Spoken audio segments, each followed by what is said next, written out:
Hi, everybody, and welcome back to the 2-3 Zone here, Tony'sPicks.com. Look at the WNBA here for a Wednesday. Yeah, we're going to be the old days there a little bit. 2-3. Yeah, 2-3. Ron and I are going to break it down right here with our coverage of Wednesday's game. Just one game to talk about, Ron, and so not a lot of time to do it here with the Fever taking on the Mystics here in this one. We have two good teams spread-wise here. Look, we're not going to say that Indiana here without Caitlin Clark. I think I can cover that injury, and you can tell us a little bit more about what's going on with her and maybe her timetable. But going up against the Mystics team that's been a pleasant surprise here, I guess, at 2-3, but 3-2 against the spread overall. And they covered a game already at home this season. So what do you have in this one? Makes it obviously a little bit closer, Ron. Fever here, -2.5, total 159. This is a great chance for Stephanie White to get the defense going because her big scorer is going to be out for a while, like you said. You got 36% from field goal range and 37% in both these teams.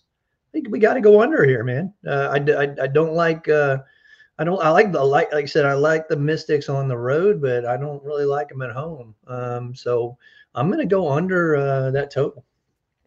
Yeah, real interesting too, right, Ron? Because this total, I don't know if you see it the same way I do. It looked like it opened. I think it opened after everybody knew that Clark was out. Opened 157.5, went up 1.5 to 159. Do you think that there'll be a change in tempo at all? Do you think that move was just related to the fact that the Fever may not have, because Clark is a good defender, probably very underrated as a defender actually in this league. So did you see that, or did you make anything of that, or was that just a number? No, I think, and like I said, Stephanie White's got to preach that defense, and there's no better time than this game right here when Caitlin's out, right? You still have your scores. Kelsey Mitchell's going to, Lexi Hull is going to step up big. I like, her points and rebounds and assists. If you can get that, Lexi's going to be huge with Caitlin on the bench. But yeah, I think there's a great opportunity, even though we know the Indiana Fever are high in one of the highest in pace. But Caitlin pushes it, and you see it flat out. So I'm gonna, like I said, I think this is a strong under spot. Hopefully it's not an overreaction to her being out, but I like the under.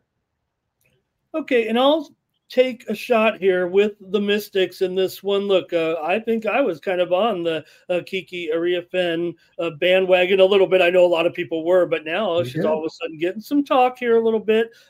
Yeah, she's probably not up there yet with Becker's a pretty solid favorite for Rookie of the Year, but I did take a look at the odds, Ron, and Ariafen was 8-1, and that kind of is an attractive number for me because while Becker should go on and have a great year, her numbers are relatively modest. Ariafen is kind of outstatting her so far at this point. Not ever going to wish any injuries or anything like that. And let's see what happens, after a full season with a couple of these rookies. I think it looks like it's going to be 3 players that are going to be battling for Rookie of the Year. But I'm going to take a chance. Let me see Indiana have to adjust here a little bit. They're still going to be highly rated in comparison to the Mystics. But like I said, I think the Mystics with a 3-2 spread record have shown a little bit of promise here. Obviously, Brittany Sykes pretty strong as well, and they do have the wins so far over Connecticut, over Atlanta. I can't really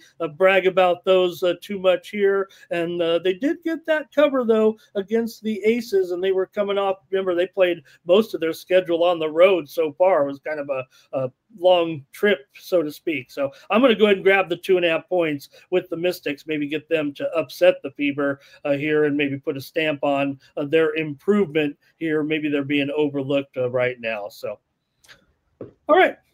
Ron, what do you got this week? We just had a big card last night of WNBA action, and we got more action coming up this week, not only in the W, but also NBA, NHL, Major League Baseball. What's going on over at Tony's Picks? Been in a slump, to be honest with you. Full transparency, man.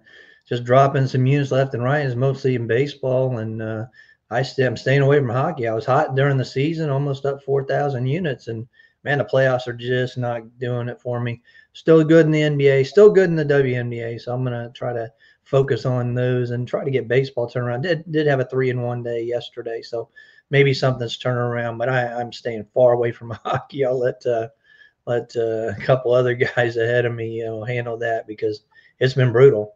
I'm just going to be honest. Hockey has killed me after being number one on the season, but that's okay. We still got a winning record for the season, and of course WNBA is top of the board right now. It's still early, of course, and NBA I'm top 2 or 3 for the season there as well.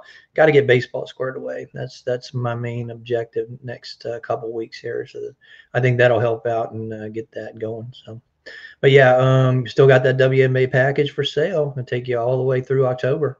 So get that right now at Tony's Picks. Don't forget to use that code Tony T at checkout. Get a little % off there and pair me and Ramon up. We got doing great in all sports pretty much. We're on the leaderboards and just make some money, man. That's all it's about.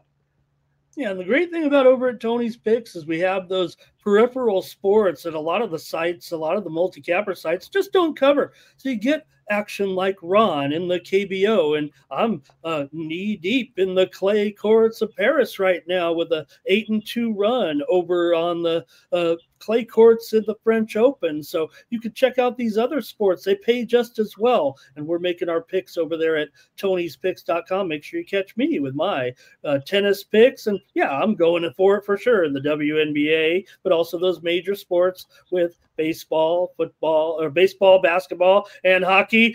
Don't get ahead of ourselves here in the middle of the summer here, Ron, but we'll be there before you know it. So let's make some money in the summer months and get ready for our big seasons here as we get towards the end of summer, but we got to grind it out here. So, all right, great job, Ron, with our one game today. Certainly a little bit of intrigue without Clark here. We talked about it yesterday. Looks like she'll be out about 2 weeks. I guess it came out to about 4 games or so before we know that she can come back with that quad strain.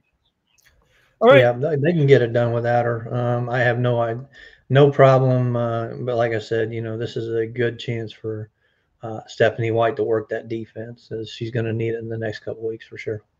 Okay, yeah, and she'll need it here too, because Washington, even though you did point the under here, they are 2-3 to the under so far. Indiana 0-1 to the under on the road. So Ron's on the under, and I took the shot with the Mystics, saying the Fever will have to work it out, iron it out a little bit until Clark comes back, keep it going there in Indianapolis. All right, it's going to do it for the 2-3 zone for Ron Crawford. I'm Ramon Scott. Thank you for joining us.